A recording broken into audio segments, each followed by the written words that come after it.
I'm from Garden River First Nation in Ontario, and I play for the UNB women's hockey team.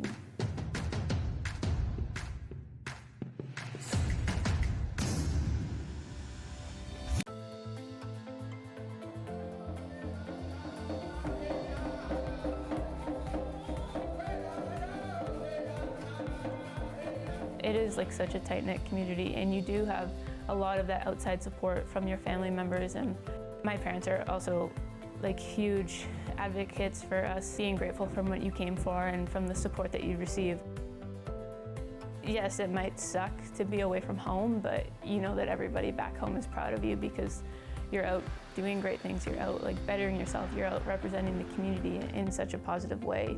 And you know like that support is always gonna be there, home is always gonna be there. And obviously it may suck having to move away from home, but just knowing that that support is continuous and constant from back home is, I think, super important and helps to keep you going.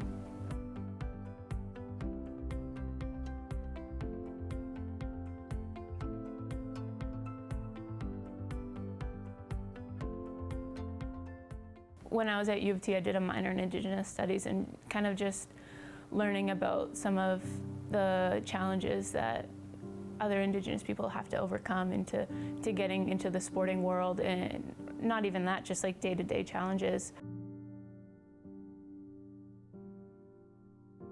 The financial barriers of getting into hockey, it can be super expensive. Like you're thinking about equipment from head to toe, and that could be like over thousands of dollars. And then your registration fees, ice time, if you want to do like other camps to improve your skills. We had girls coming, like traveling hours to come to our camp. And it's just probably because there wasn't a whole lot of things like that going on in their communities.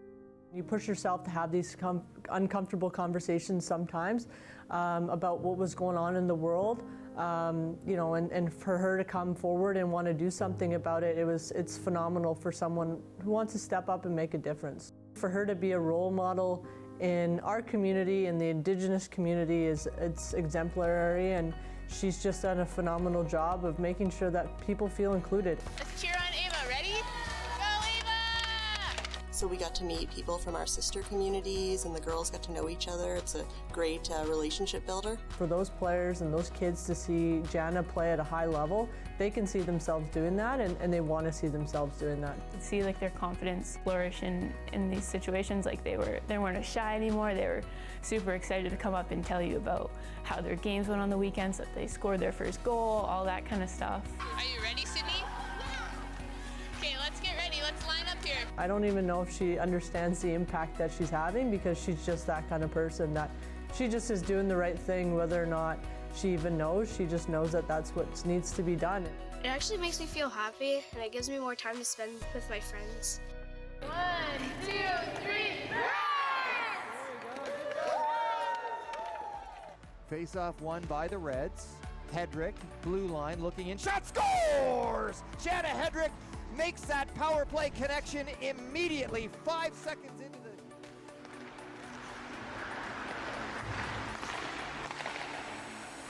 I played in minor hockey all the way up until my last year, and then I made the decision to leave home, and I moved to North Bay with some billets and played my last year there just to get some more exposure. Obviously, like Northern Ontario, sometimes you don't have the greatest opportunities, and I know like we didn't play in a league when I was at home in Sault Ste. Marie.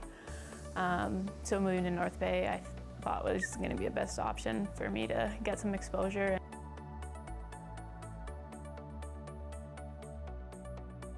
So I started there in 2016, and I majored in kinesiology and minored in Indigenous Studies.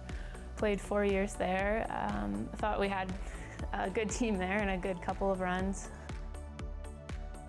My undergraduate was coming to an end, and I started to apply to some master's programs. And I really liked the program that they offered here, the Master of Arts in Sports and Recreation Studies. Even though the women's program is pretty new, everybody knows what UNB is about. It's a huge hockey school, and the community here in Fredericton is awesome to support us. Like the atmosphere here when you're at UNB is great. we're very fortunate to have her here, and I can't imagine our program where we would be without her. She comes from an outstanding program at U of T, so our players saw that and knew that she had that championship-winning pedigree, and so, you know, when she speaks, everyone listens, and she's that kind of player that you're absolutely drawn to, and she makes you feel comfortable the more you're around her.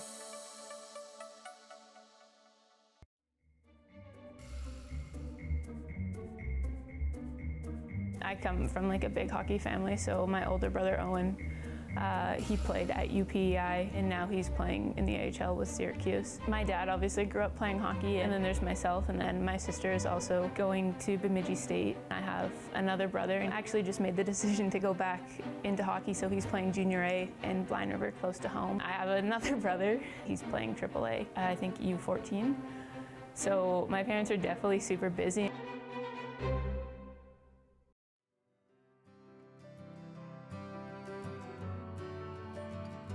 Last year, being in Fredericton and not being able to go home or see my parents just because of the COVID travel restrictions and that, I think that was kind of hard, and I think that's where my brother being at UPI was such a savior for me. So I would go and visit him every couple weekends if I had the opportunity, and I think that was just like super important and helped to keep me sane last year. Jana and I are very close. Obviously we're a year apart, so we went to school together a lot.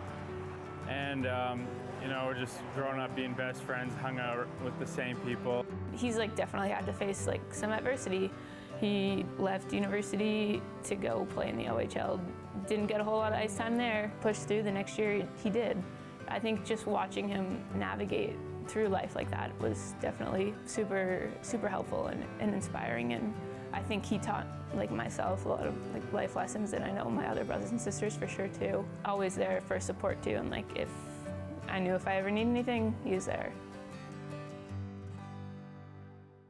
Every year growing up, we would have a rink in the backyard, and it first started to be my dad that obviously when we were younger he built the rink, and we'd be out there all the time, and then as we started to get older we started building the rink. Spent a lot of nights out there in the winter time, and it was definitely special remembering that, and just growing up on the reserve. We're all best friends, me and my brothers and sisters. We'd play 3 versus 2 because there's only 5 of us, and have like little shinny games all the time. And I don't even think it stops at sports. It's competitive with grades. I just remember being home last year at Christmas time. Everybody's grades were starting to roll in, and it was a competition to see who had the best grades. Like, I don't know if without my siblings pushing me if I would be as like motivated today as I am.